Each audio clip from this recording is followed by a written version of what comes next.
Sense resistance, मतलब यहाँ से सेलिंग दोबारा आ सकती है। मैंने पिछले वीडियो में बताया था कि यहाँ पे हेड एंड शोल्डर पैटर्न बनाया था और वो ब्रेक करने के बाद यार रिटेस्ट किया, लेकिन फिर भी जब यहाँ का कंसोलिडेशन देखते हैं तो या एक रैली अपसाइड या डाउनसाइड आने की संभावना है। अपसाइड कम आएगी, डाउनसाइड ही ज्यादा रैली आने की मुझे नजर आती है। तो मार्केट हमेशा प्रोबेबिलिटी पे चलता हूँ, ये मैं हमेशा बार बार ये क्यों बोलता हूँ, क्योंकि कुछ भी हो सकता है। अब ये ब्रेकआउट के बाद मार्केट ने रिटेस्ट किया और या कंसोलिडेशन दे रहा है। अगर हम आवरली की तरफ जाते हैं, आवरली में क्या आपको नजर आ रहा है, यहाँ पे एक ये ट्रेंड लाइन, इस ट्रेंड लाइन को मार्केट फॉलो कर रहा है और यहाँ क्या लग रहा है, यहाँ हायर लो लगने के बाद ये ब्रेक हो जाना चाहिए था और अपसाइड जाना चाहिए था। मतलब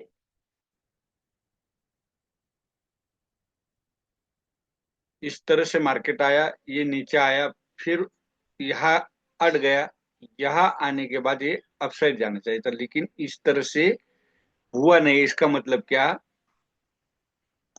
सेलर्स यहाँ पे पोजीशन लेके बैठे हुए, तो मार्केट नीचे मतलब डाउन साइड प्रेस कर रहे ज्यादातर। तो इसका मतलब क्या होता है, जब लोअर हाई लगने लग गया है तो मार्केट डाउन साइड जाने की संभावना यहाँ पे बहुत ज्यादा नजर आती है। अब एक चीज जो मैंने दिखानी थी आपको फिबो नंबर की, वो क्या थी,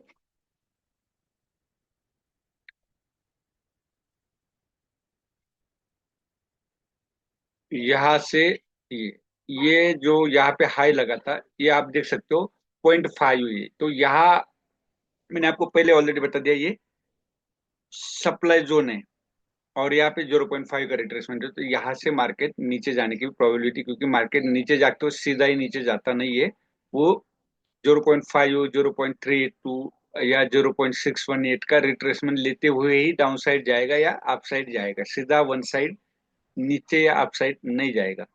तो ये था। अब आवरली में आपको और फिर वो नंबर्स का मैं एक रिट्रेसमेंट दिखाता हूँ। यहाँ से मार्केट अप साइड आने के बाद क्या नजर आता है, 5। आप देख सकते हो क्लियरली 5, मतलब यहाँ से भी अप साइड भी जा सकता है। और अगर ये ब्रेक किया तो एक रैली आएगी और सपोर्ट दोबारा यहाँ 24,400 मतलब 24,500 का सपोर्ट ले सकता है, या तो 24,300 का सपोर्ट यहाँ पे ले सकता है। क्योंकि लोअर हाई यहाँ पे बन रहा है। तो दोनों ही प्रोबेबिलिटी है, हमें दोनों साइड ट्रेड करने के लिए तैयार रहना चाहिए। तो डाउन साइड 24,580 और अप साइड 24,700, अगर इंट्राडे में देखा जाए तो बहुत ही बढ़िया पैटर्न बना था।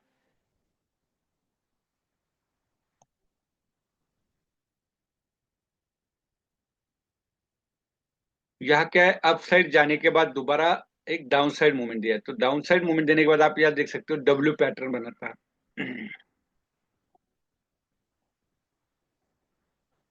ये डब्ल्यू पैटर्न बनने के बाद ब्रेकआउट बहुत ही बढ़िया कैंडल ने दी, एक रिट्रेसमेंट आया स्टार डोजी कैंडल के ऊपर बाय, और ये स्टॉप लॉस, और बहुत ही बढ़िया एक मूवमेंट दिया। फिर दोबारा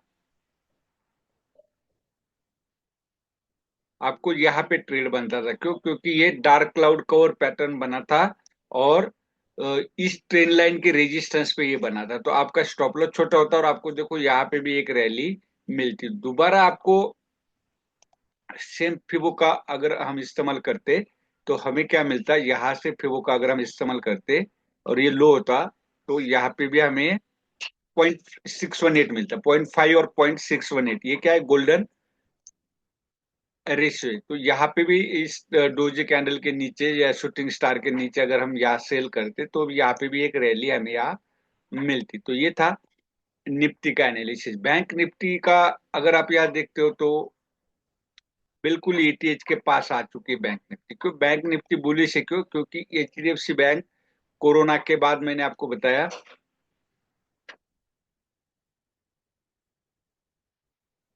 सभी जो स्मॉल कैप मिड कैप सभी ने बहुत ही बढ़िया रैली दी, लेकिन इतना बड़ा स्टॉक होने के बावजूद भी अगर आप देखोगे तो वो इस जो ईटीएस था उसका प्रीवियस, उसके ऊपर जाने के लिए तैयार नहीं था। बार बार वो रेजिस्ट कर रहा था और डाउन साइड मूवमेंट दे रहा था, लेकिन इस बार वो ब्रेक करने में कामयाब हुआ है। तो एचडीएफसी बैंक अब बैंक निफ्टी को अपसाइड ले जाने के लिए तैयार है, लेकिन जब तक निफ्टी अपसाइड मूवमेंट नहीं देगा तब तक ये मुश्किल है। क्यों? क्योंकि निफ्टी इन सब का बाप है। तो यहाँ पे अब डोजी कैंडल बनी है। डोजी कैंडल कौन सी बनी है? तो ग्रेवस्टोन डोजी। ग्रेवस्टोन डोजी का मतलब सेलर्स इसमें पावरफुल है। तो जब तक अब ये 53,900 ब्रेक नहीं होगा तब तक हमें अपसाइड मूवमेंट नहीं मिलेगी, और 53,328 ब्रेक होता है तो हम डाउन साइड जा सकते हैं। और उससे पहले स्टार कैंडल है, इसका एक लो है, वो आप समझ लेना 53,170। 328 से ब्रेक होता है तो 53,170 तक ही आप टारगेट रख सकते हैं। यहाँ पे आपको क्लियरली दिख रहा है कि लोअर हाई लगा हुआ है। लोअर हाई क्यों? क्योंकि जब यहाँ से सपोर्ट लेने के बाद ये अपसाइड चले जाना चाहिए था इस तरह से। यहाँ से अपसाइड जाना चाहिए था, लेकिन अगर यहाँ से भी नहीं जा पाया तो यहाँ पे आप देख सकते हो, यहाँ इस तरह से जब आता है तो ये अपसाइड जाना चाहिए ये ब्रेक करके, लेकिन ये हुआ नहीं। इसका मतलब यहाँ पे मूवमेंट रुकने की प्रोबेबिलिटी बहुत ज्यादा है। तो ये एक ईएम पैटर्न बन चुका है, इसलिए बोला कि 53,328 ब्रेक करता है तो आप डाउन साइड जा सकते हो। क्योंकि यहाँ देख सकते हो बार बार यहाँ सपोर्ट ले रहा था, लेकिन अपसाइड ब्रेक करने में नाकामयाब हो रहा है, तो ये डाउन साइड ब्रेक कर सकता है। तो ये भी याद रखें 53,774।